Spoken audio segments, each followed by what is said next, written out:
Hello everybody, so YouTube brought this video up randomly in my recommended, and I usually, just don't even bother with these videos, but for some reason I felt compelled to, and this video has some of the weakest arguments that I've seen for atheism, right?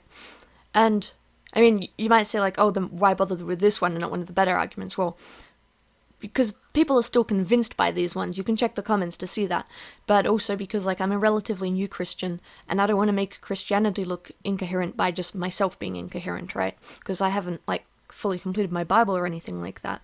So, I don't want to make everybody else look bad by doing that, right? So, I'm just gonna watch parts of this video and respond to it. It's got quite a long intro, but once it gets onto the actual points you'll see, and just also to note, of course, they always have to have rational in the name, or skeptic, or just atheist in general, right? You wouldn't try to run the latest AI on a Commodore 64, right? You wouldn't try to build a Tesla using a blueprint for a horse-drawn chariot. It's a fundamentally stupid idea. I know what The these things hardware have has to do evolved, with it, but and the software has to evolve with it. If it doesn't, the whole system crashes. by saying this, I mean, the hardware for humans hasn't evolved in a really long time. Yet that is exactly what we are trying to do with human civilization. We are running a complex, interconnected, 21st century global society on an operating Subscribe, system guys. written thousands of years ago.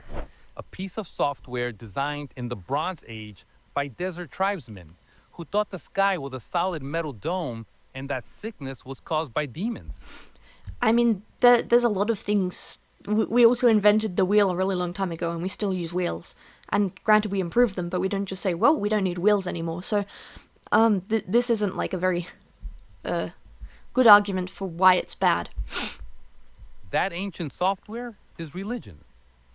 And all the chaos you see around you, the constant crashes, the endless 404 not found errors when we look for rational solutions, we call them things like holy wars, scientific denial, bigotry, and the oppression. Is that all of the problems in the world? Is that the only thing causing crashes and everything? Because I don't think so. There's just political wars, not even necessarily between conservatives, progressives, but even within their own groups. What does that have to do with religion? You know? Oppression of women and gay people. We treat them like separate problems. They're not. They're symptoms of the He's going to same say these core things are bad, but not incompatibility. explain why they are bad in his This isn't a worldview. bug in the system. It's a fundamental feature of an OS that was never, ever designed for the world we actually live in. It was designed to keep a small tribe in line. But what if the world we live in was designed for that, right? They'll often say oh, there's two reasons, right? It's either, well, they're just coping, right? Or, well, for some reason humans are just hardwired to do that, right? In that case, isn't religion exactly made for us? Or Not we're to made for guide religion? a global civilization of billions. And today, we're going to break down exactly how this obsolete code is actively corrupting our hard drive and threatening to crash the whole damn system for good. So if religion is this buggy, outdated piece of software, what's the actual line of code that causes all the crashes? Where's the fatal flaw? It's not in the dietary laws or the weird rituals. It's in the one thing that religion sells at its greatest strength: certainty. Think about the single. The whole point of being atheist rather than agnostic is that you're saying you're certain religion isn't real, right?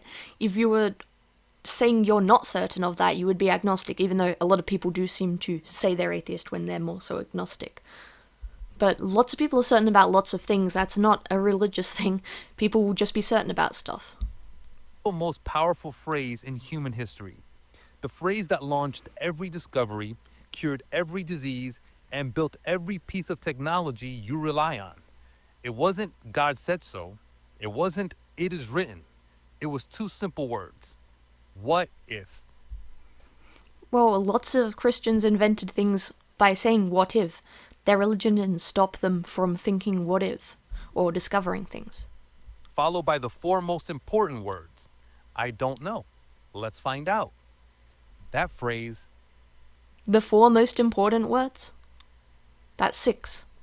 That admission of ignorance, coupled with a burning curiosity, is the engine of civilization. It's what pushed us out of the caves. It's what made us look at a disease and say, what if this isn't a divine punishment, but something tiny we can't see? Well, no, the thing is, like, the Bible says so, humans are rebellious against God.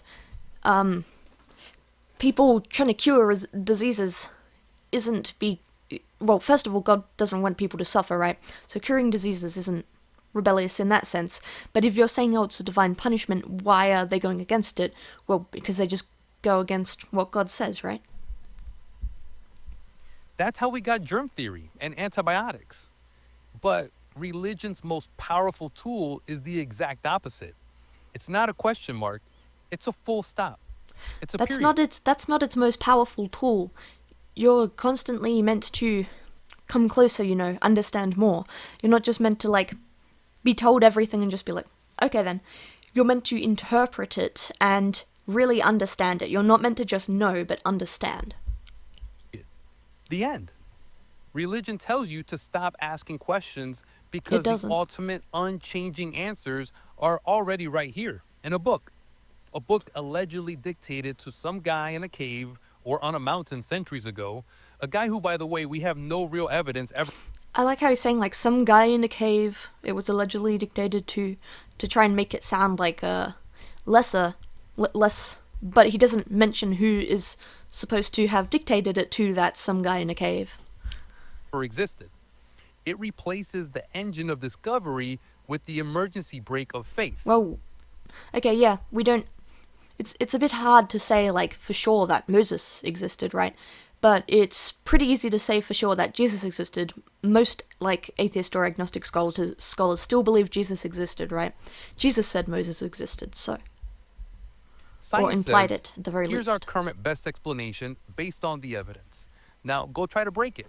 Find the flaw. Prove it wrong, and we'll build a better explanation together. That's how we grow. Religion says, here is the perfect inerrant word of the creator of the universe. If you question it, you're not just wrong, you're evil. You're a heretic. One system is designed to evolve. No, because the point... So he's saying, right, if you question it... What his opinion is if you question it, you're saying God is wrong, right? Or I think that's how he's interpreted how people are saying it. And some people do say that. But the true way to think about it, right, is you're not questioning whether God was right. You're questioning what God meant by that passage. The other is designed to resist change at all costs. And a civilization that slams the brakes on curiosity it's not resisting change, it caused so much. Doesn't just stand still. It starts rolling backward. Because when you think you already have all the important answers, you stop looking for better ones. And worse, you start to see people who are looking for better answers as a threat. And that's when the real damage begins. Okay, I can hear you. It's the big one. The moment I say religion is a problem, the first and loudest objection is always the same. But Fareed, without God, what stops people from murdering and stealing? If there's no divine law, wouldn't we all just descend into chaos? Look, it's the oldest defense in the book. And I'll be honest, it's a powerful one. It taps into our deepest fears about human nature. But it's also one of the most insulting questions you can ask another human being. No, not really. Seriously, think about it. Is the only thing stopping you from robbing your neighbor or hurting someone the fear of a cosmic surveillance camera that might send you to a magical torture chamber after you die? Is that really who you are? A monster on a leash? Yes. I don't think so. I think you're better than that. I want to say, like, in relation to this point when atheists say, well, no, you should just do good things because it's good, right? In their opinion, humans are nothing more than evolved animals. Why wouldn't we do things that animals do? And it's quite easy to prove that, in fact, we do, all the time. I don't really want to go out and murder someone just for the sake of it, but, many people, they're mad at someone, they want to kill them. Sometimes you just want people dead. And because we live in a society where we're taught, hey, that's not okay, you shouldn't do that. And also it's illegal. We keep those thoughts in check. But that's because of our society, and there are cultures where that's not so bad. To kill someone because you're mad at them, right? The people who are out of line are the ones who want to do it for fun, not the ones who want to do it at all. Because that's how you deal with problems as an animal. Hurt people because you have empathy, because you know what it feels like to be hurt, and you wouldn't But do want you have empathy for your enemies, people who you absolutely despise? Do you have empathy for those people? to inflict that on someone else. Your morality comes from being a social animal that understands Dolphins cooperation are social is better animals. than conflict. It's wired into us And they through millions rape, of years of they evolution, kill not zapped baby into our porpoises brains for by a fun. character from a book. Let's call the religious model what it really is. It's not a moral framework. It's a system of cosmic bribery It's not and blackmail. just a moral framework. Do what I say, and you get a mansion in the clouds. Well, no, it's not just a bribery thing, right? I will admit, right, that there are people who their only reason is because they're afraid of hell. That's the only reason they would do something good. But there are also people who would do something good for God because they trust that God is correct, that God knows everything, right? When the government tells you not to do something bad, well, the government gets things wrong all the time. How do you know the government's right? How do you know society's right? There are some things I find absolutely despicable that society finds okay.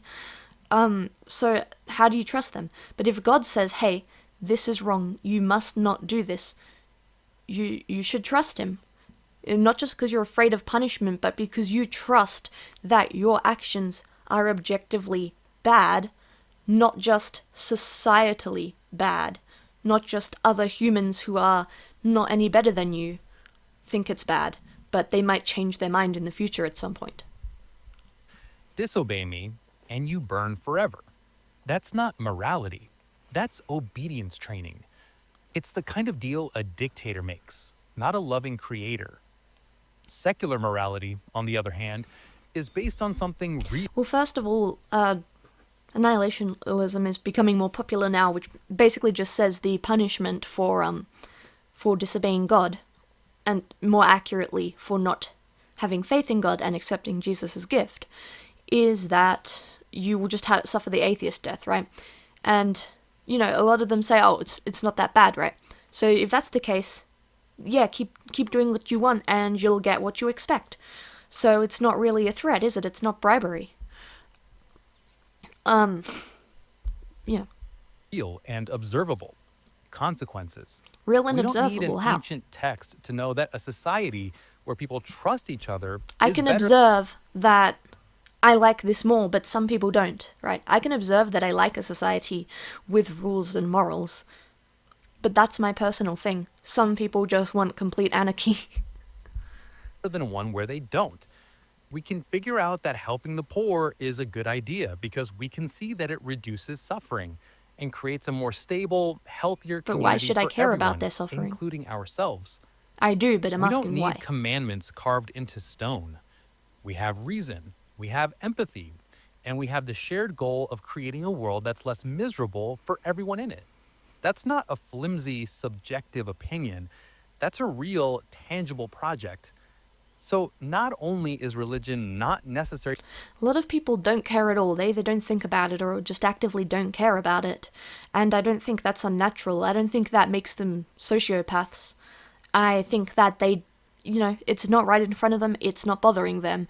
They need to focus on on what helps them survive, right? for morality, it actually gives us a more primitive, fear-based version of it. We can do better. We are doing better. You're not doing So better. if You you're think they're certainly not doing better, right? Yeah, Christian fundamentalists and stuff, they get some stuff wrong. Islam has some very harsh punishments and stuff, and some laws that, you know, most of us here are going to agree with. But that doesn't mean that it's primitive to simply say that there is an objective moral truth. That doesn't mean that every single person who uses that as their reasoning has primitive laws and stuff. Again, his assumption is just that everything's fear-based and that there's no other reason that, you know, they want to keep these rules. And I think, you know, that's the problem. Entire moral system is based on simple obedience, following the right. It's not no, you're not doing it because you have to obey. You're doing it because you trust that that what God says is right and wrong is right and wrong. It's not just for the sake of obeying God. Right rules to get on the right team. What's the logical outcome of that? What kind of world does that create? Well, A world where hopefully people therefore, are on the right to team. have a right team, you absolutely must have a wrong team. To have an us, you need a them. It's not an accident. It's not a bug. It is the core feature of the entire operating system. And what's wrong with that? Religion is the original and most powerful engine for dividing humanity. Should we not be divided from bad people? Should it not be us versus the murderers? Or, like, us versus Nazis? I'm sure he'd agree with that, right? It's a machine that takes one species, us, and chops it up into countless little tribes who are all convinced they're the special ones, the chosen ones, the ones who really know the secret password to the universe. You get the This is the stage. case with outside of religion. Has he ever heard of politics? This is the case with anything. There's, like, the groups of people that believe, like, you know, children can be trans. Then there's people who believe only adults can be trans. Then there's the group that believes nobody can be trans, you know? Versus the damned, the believers versus the infidels, the pure versus the unclean. And don't take my word for it, just read the instruction manuals. Every holy book is drenched in this stuff. It's filled with rules written by ancient men about who you can't eat with, who you can't marry, which nations you have to conquer, and whose ideas are so dangerous that the person speaking them has to be. A lot of those rules were, I can't speak for other religions, but in Christianity it was temporary. It was based on what was going on at the time. You know, if you weren't allowed to marry from another tribe, or you were, you know, that changes, right? I don't think any Christians now have to not marry, like, different, have to not marry different tribes, like the Jews might have in that time, you know? Be killed. These aren't books about universal love. They're tribal manifestos. And before anyone says, oh, God changed his mind, no, that's not the case. It's because that was what was right and needed at the time. It's kind of like if God said, hey, drink this much water, right? Otherwise you'll feel sick. And then suddenly it was really hot and he said, drink more water. And then after that he said, drink less water. It wouldn't because he changed his mind. It would be because it fit the circumstances at that time. Those. And this isn't just ancient history. This code is still running right now. It fuels conflicts all over the world. But it's also more subtle than that. It's the invisible wall that goes up in a family when a kid comes out as an atheist. It's the suspicion you're... There's a lot of things that could cause that. This isn't a religious thing. But also, you're not supposed to bring up an invisible... You know, if you bring up an invisible wall in your family, at least in Christianity, that's not what you're supposed to do. You're supposed to be loving and try and bring them back. You're not supposed to be like, oh, well, no child of mine, you know? Devout neighbor feels towards you because you don't go to their church. It's a I don't know toxic, anybody who arrogant thinks that. belief that billions of your fellow human beings... I just want to say, I don't know anybody who's like, you know, they're cool and stuff, but I don't really like them because they don't go to my church. who love their families and try to be decent are going to be tortured for eternity just because... Notice he said try to be decent. He didn't say that. You know, they're succeeding at being good. They're just trying to be decent. And that's the thing. He's even admitting here, humans are naturally not the greatest.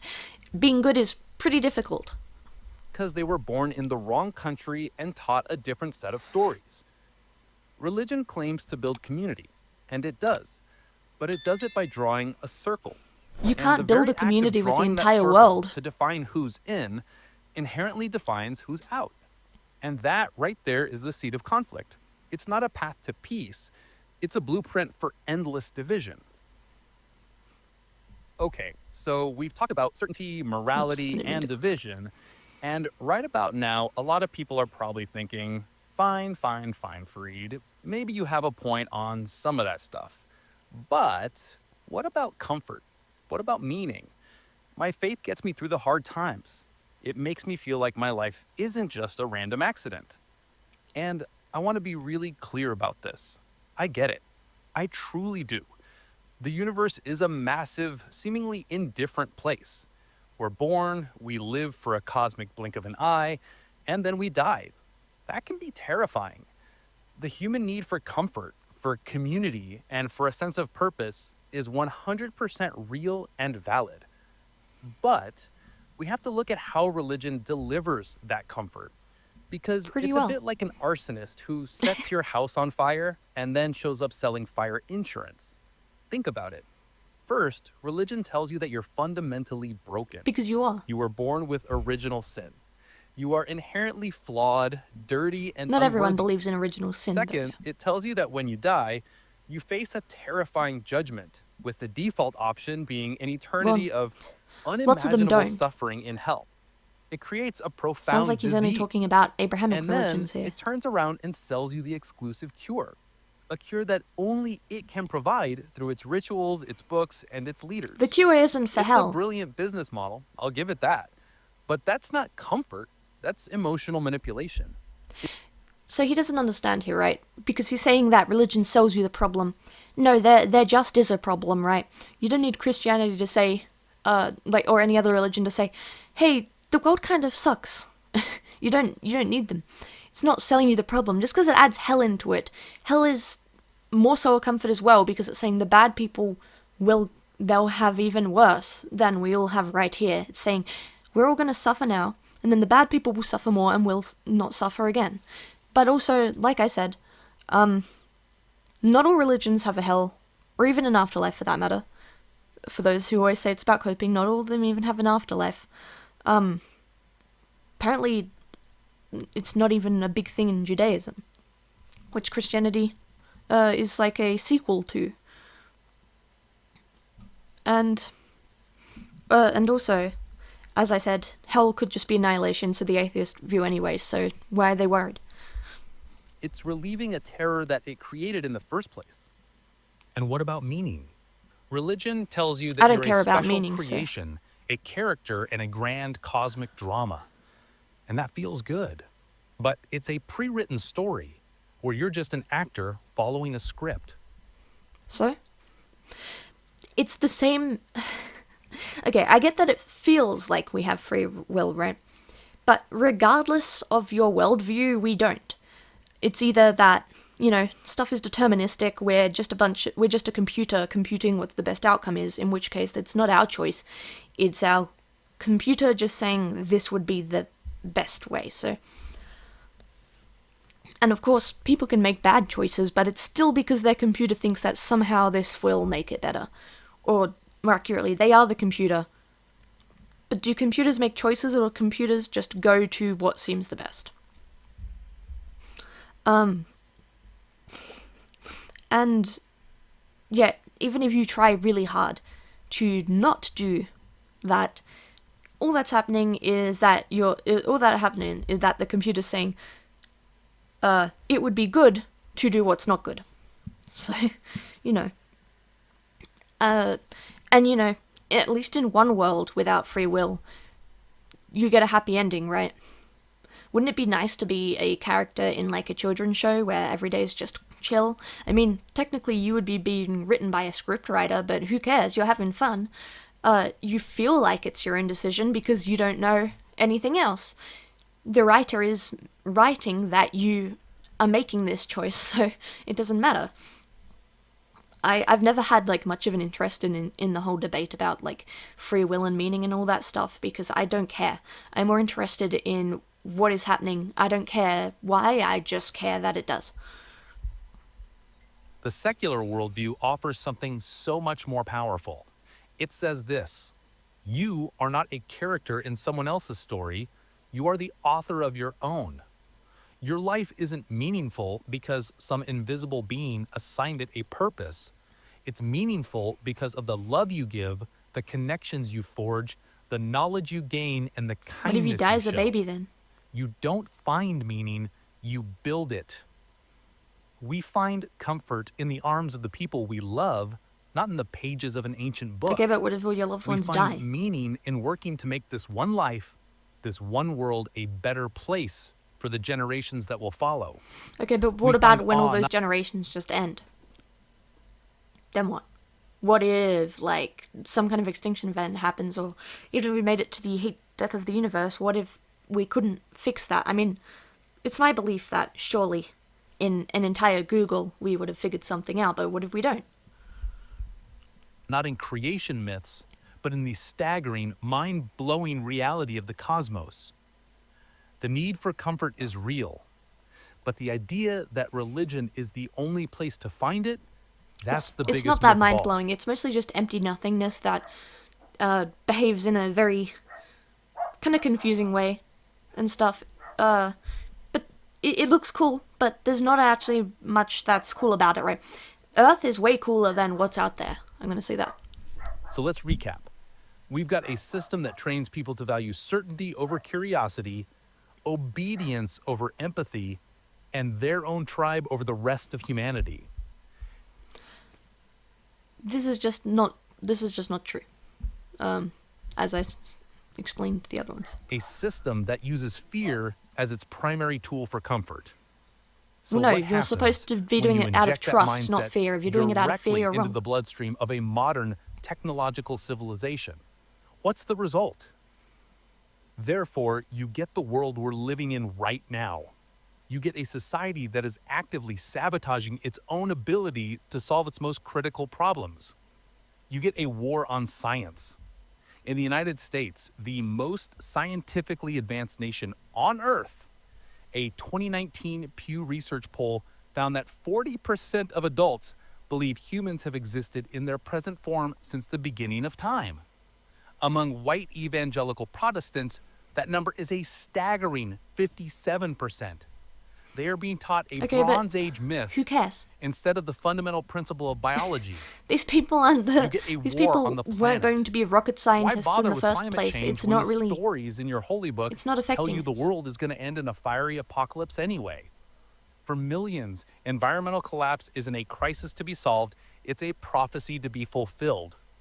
It's a sign that their favorite fictional character, Jesus, is coming back Jesus soon. did exist, as I said get a earlier. war on Like human most people rights. agree on that, whether or not The they think that entire he was legal God. battle against marriage equality and the ongoing assault on a woman's right to control her own body are not funded by She has science. a right. She has the right to not put the baby in there in the first place. Like almost all abortions had nothing to do with rape.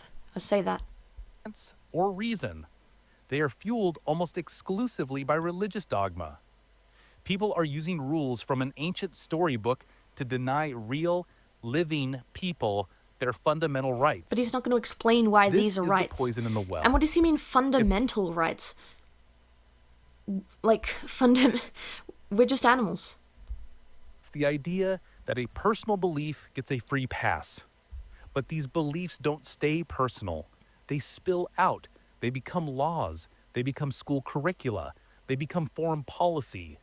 They turn a hospital room into a debate about souls instead of a place for medicine. When? How can we, as a civilization, have a rational conversation about the future when a huge chunk of the population has been trained to believe that the answers aren't in a laboratory, but in a 2,000-year-old book of myths? We can't. This isn't a difference of opinion. It's a fundamental corruption.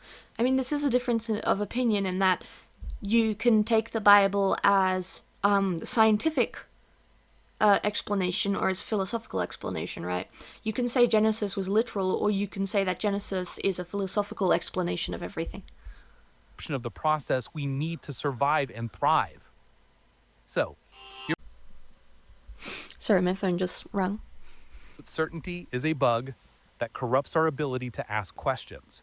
We've seen how its morality is just obedience. Its community is built on division, and its comfort is a solution to a problem it invented. And we've seen the damage. A society poisoned at the well, unable to have rational conversations about its own survival because it's still dragging around the corpse of Bronze Age superstitions. So what now? This isn't about belief versus non-belief anymore. This is a choice between the past and the future. One path leads backward. It tells us the truth is finished, written down in a book thousands of years ago. It tells us to obey, not to question. It tells us to have faith and wait for a salvation that will come from somewhere else at some other time. The other He path definitely, leads forward even though he says the one foreign into the religion, he unknown. definitely seems to be It's a focusing on harder Christianity path. It specifically. requires courage instead of faith. It requires us to trust our own minds, our own science, and our Why own should we trust our empathy. own minds? It demands that we take Atheists love to responsibility say for we shouldn't fixing our trust a own lot of, like, world we shouldn't right trust here things. They're and right now, hallucinations. They're because nobody just else is coming imagined to do them. it They're not for true. us. Don't trust your own mind. Civilization is that choice. It's the decision made every single day to stop waiting for permission The from reason the you get to ghosts live of the in this past nice and civilization start and make building the stupid future YouTube we want videos to is live in. because of Christianity. Religion has shaped our history. There's no denying that. But it has no right to dictate our destiny. The future cannot be built on fantasies. It must be built on truth, no matter how uncomfortable that truth might be. It's time to put the old books on the shelf where they belong with all the other myths and start writing a new chapter for ourselves. Thanks for sticking with me through that one. I know it was a heavy topic. I'm wasn't genuinely that heavy. curious to hear from you. What's the single biggest example you've seen of religion holding back progress in your own community? It could be something in your school, your family, or your I'm gonna have a look at the comments.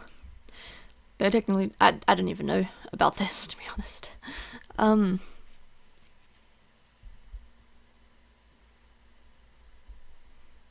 They'll either ignore it or well, I didn't ignore it, I've explained it.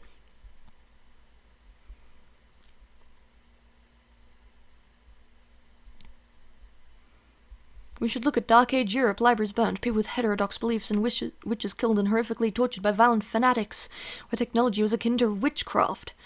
That is not the same as, I mean, that's not this. The Bible clearly doesn't tell you to do that.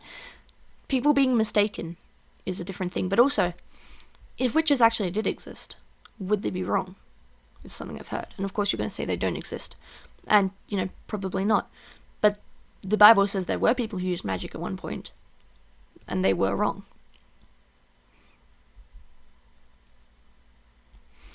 I get ridiculous arguments from religious people who think that science is just a religion.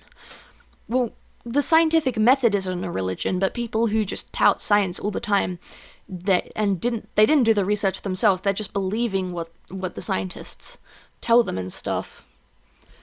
That is kind of a religion, right? They're just believing that they are right without checking if they're right, which is what this guy is trying to explain. If God is dead, everything's permitted. On the contrary, the state assumes human beings have no feelings about what is right or wrong. It's the only reason you're virtuous because that's you are ticket to heaven. It seems to me that it's insulting to human being is to imply that only a system of rewards and punishment can keep you a decent human being. Isn't it conceivable that a person wants to be a decent human being because that way he feels better? Yeah, but not everybody feels better about the same definition of human being, because that way the world be better. I don't believe I'm ever going to a heaven or a hell. I think that when I die, there'll be nothingness. That doesn't mean that I have the impulse to go out, rob, steal, and rape everything else because I don't fear punishment. For one thing, I fear worldly punishment. For second thing, I fear the punishment of my own conscience. I have a conscience. It doesn't depend on religion. Isaac Asimov. Well, for a starter, other people do have that impulse, and they do get away with it. Like the Zodiac Killer, they didn't get punished. But for a second, those are the obviously bad things. But what about other things? What about when you say things that you shouldn't to people and you hurt their feelings and they don't tell you? And I mean, some people feel bad about that, but the problem is you don't even realize until it's too late.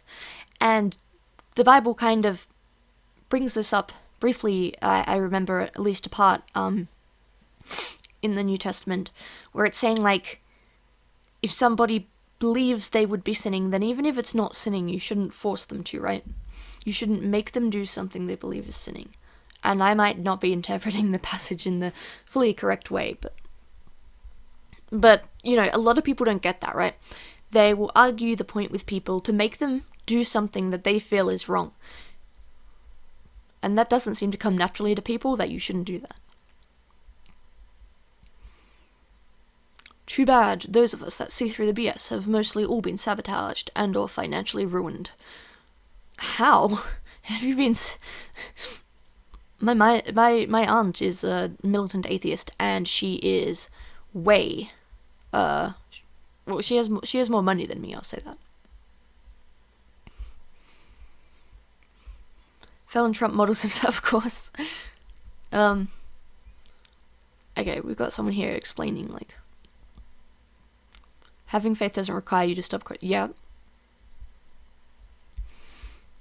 Your argument comes from a fundamental misunderstanding. Generally speaking, no holy book tells that's the wrong but not people to not advance technology or religion is just a framework of which we build relationships upon. Even the Amish aren't totally opposed to new technology, they just favor tech that usually bring them closer and avoid tech that would drive a wedge. I understand that because, a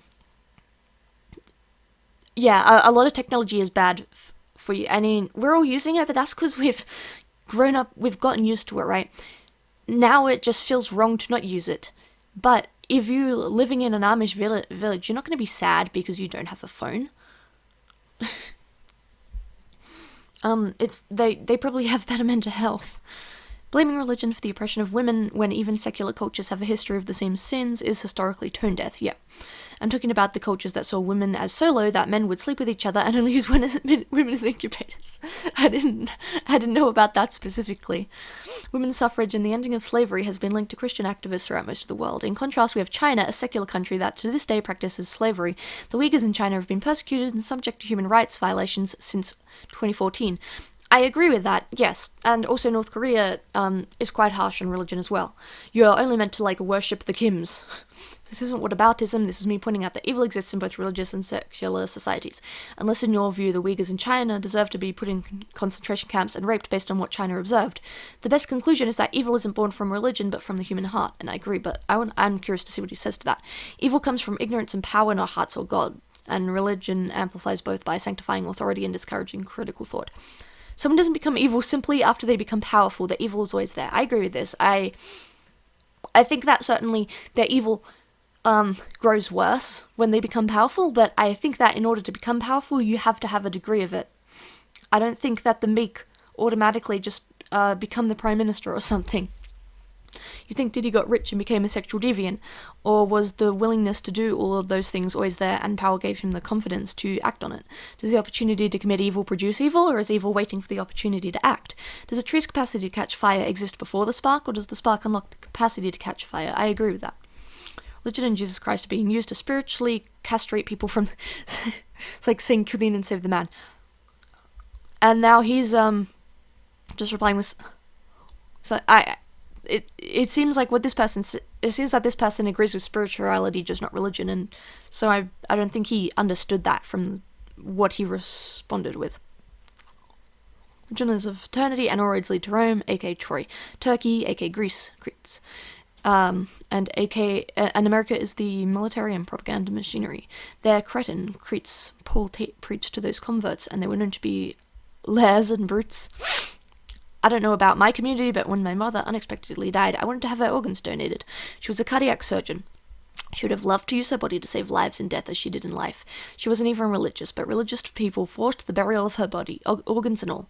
My father started the horrible journey that ended my mother's life, but even in death, I couldn't give her the dignity she deserved, because my father's little follower, my sister, forced otherwise, and I didn't get a say because at that moment I was too shocked to hear anything.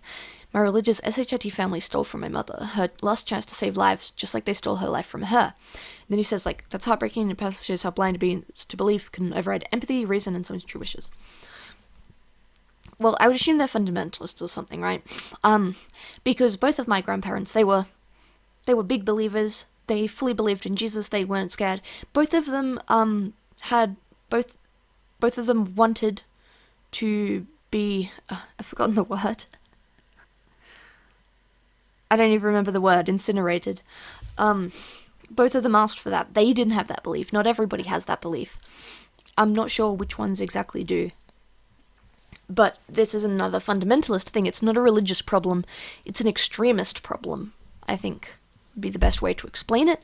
Just like how people might have a normal political belief, or they could take it to the extreme, go too far. Is how I feel. I also wonder why it's so... I mean, obviously it's bad for the family, but... if you're talking from an atheist point of view, she doesn't know that she didn't get to save lives. And it feels wrong, but objectively is it wrong because she doesn't know?